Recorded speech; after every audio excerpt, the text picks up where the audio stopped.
many negative nicknames or monikers that we give people.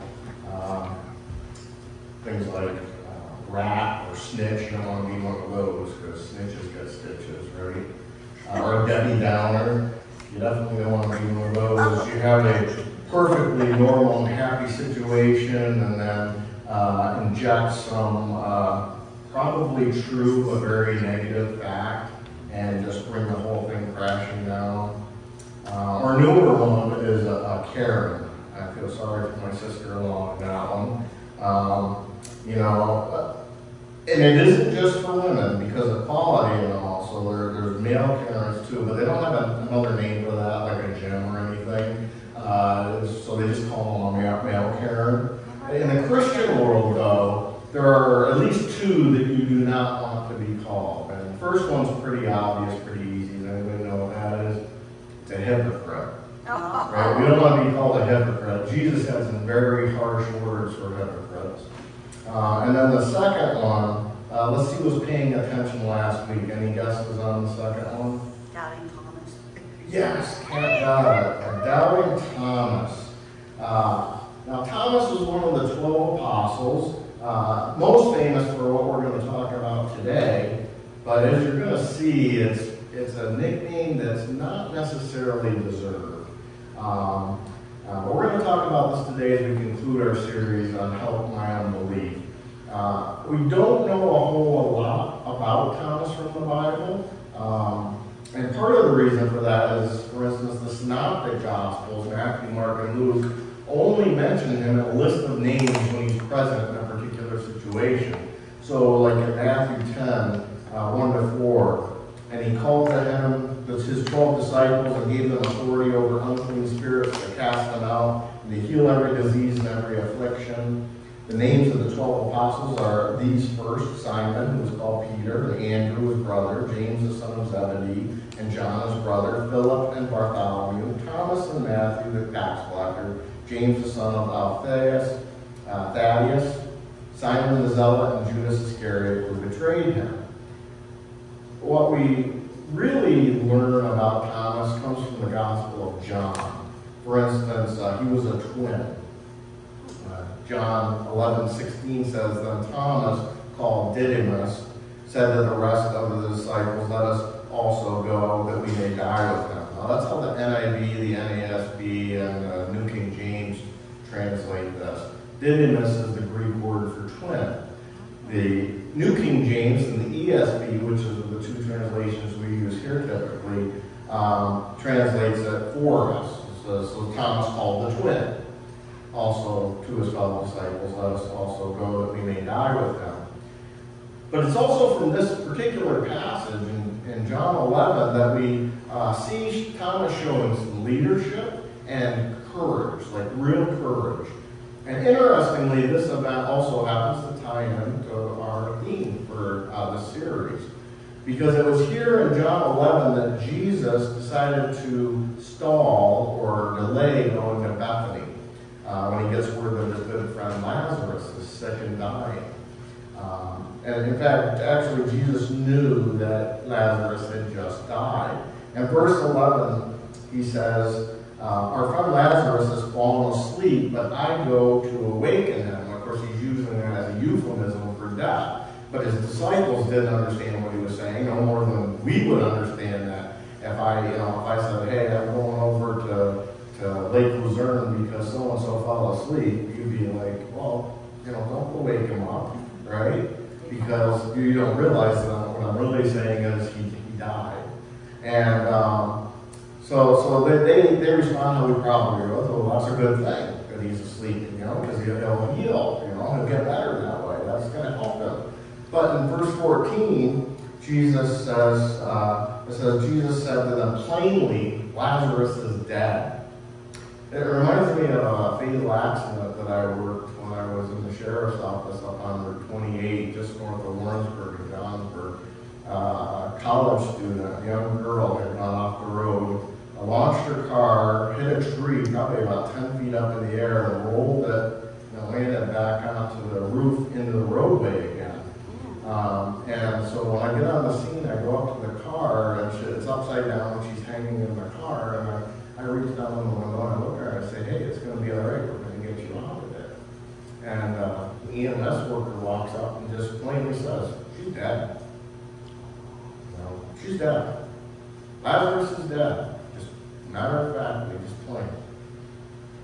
But he continues. He says, and I'm glad for your sake that I was not there, that you may believe. Nevertheless, let us go to him. And that's where Thomas speaks up. And he says, let us also go that we may die with him. And that's kind of an odd thing for him to say. Why do you think he said that? Well, because Bethany is just outside of Jerusalem. Right? And the leaders in Jerusalem want to kill Jesus. Matter of fact, later in this chapter, you would see that they are plotting to kill him. And so that means the disciples are also at peril of being killed. And this event, where they go to heal Lazarus, or where Jesus goes and raises Lazarus from the dead, is right before the triumphal entry, which is what we celebrate on Palm Sunday. So in a little over a week, Jesus is going to be on a Roman cross, and the disciples are going to be in hiding. So for the disciples, they knew it was not a good idea to go anywhere near Jerusalem right now. And Thomas, though, showing courage and some leadership, says, hey, let's go.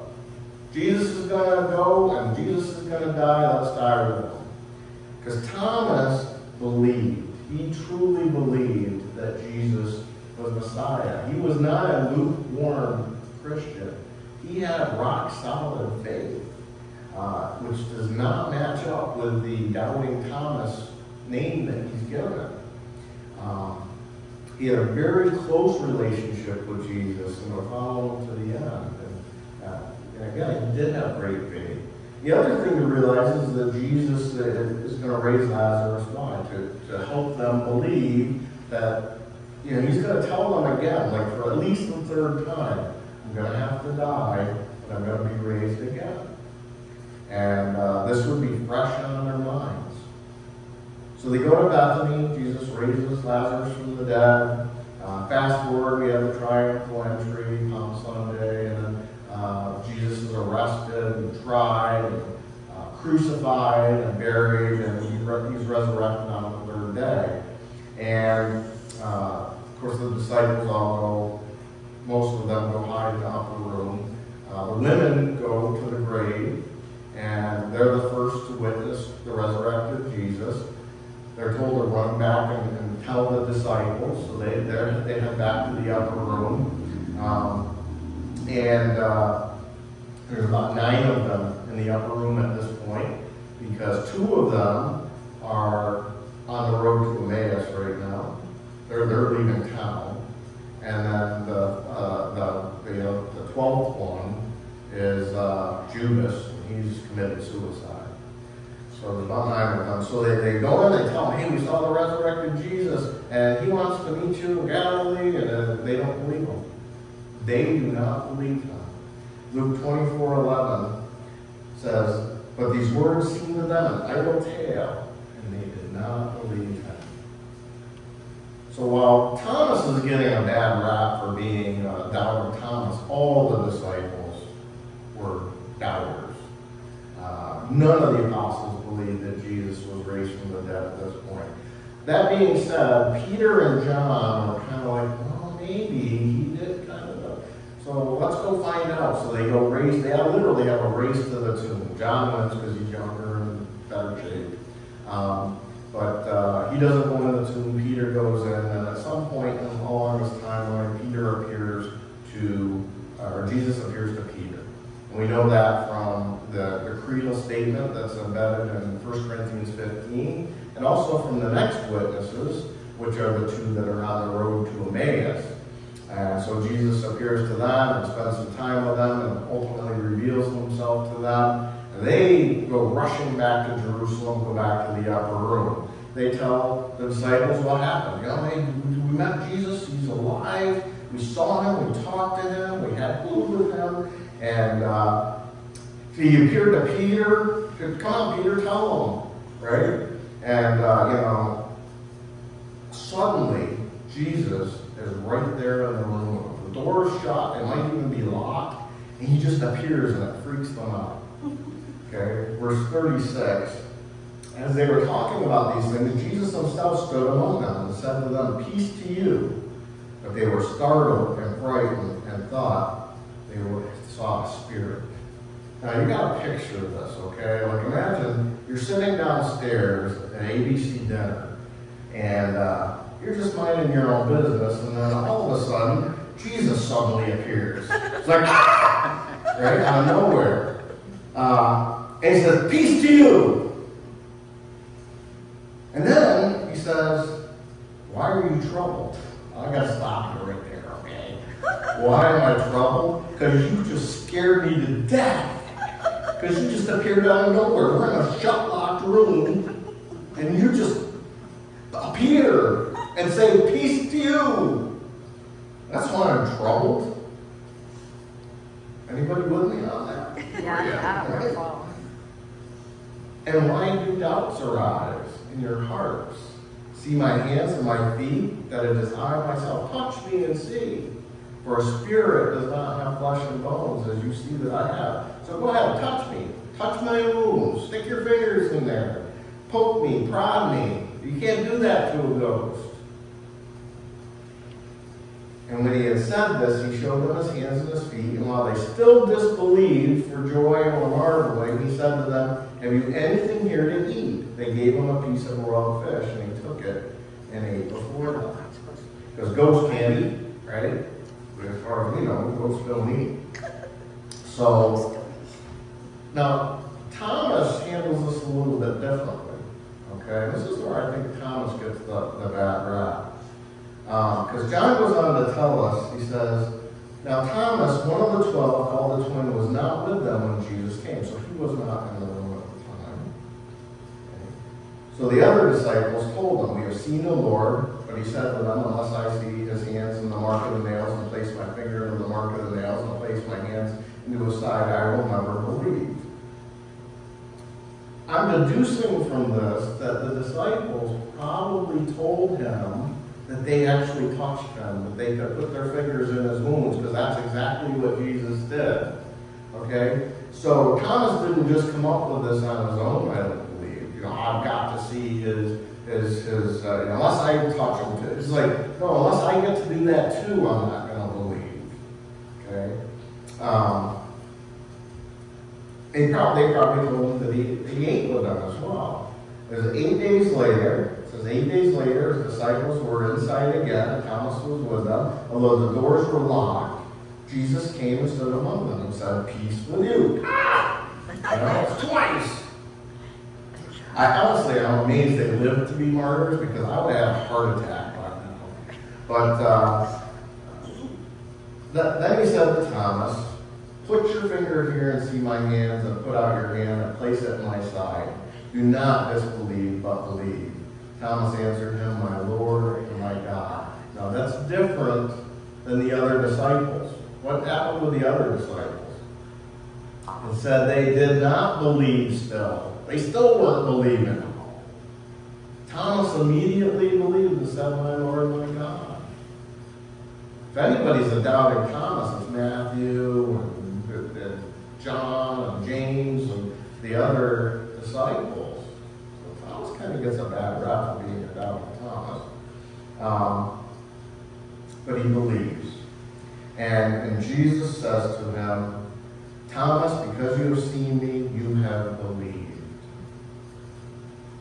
Because you have seen me, you have believed. And then Thomas would go on to evangelize Eastern Asia. And it's well known in church history that he brought the gospel all throughout Asia in the first century. But that brings us to you and me today, here in the 21st century, 2,000 years later.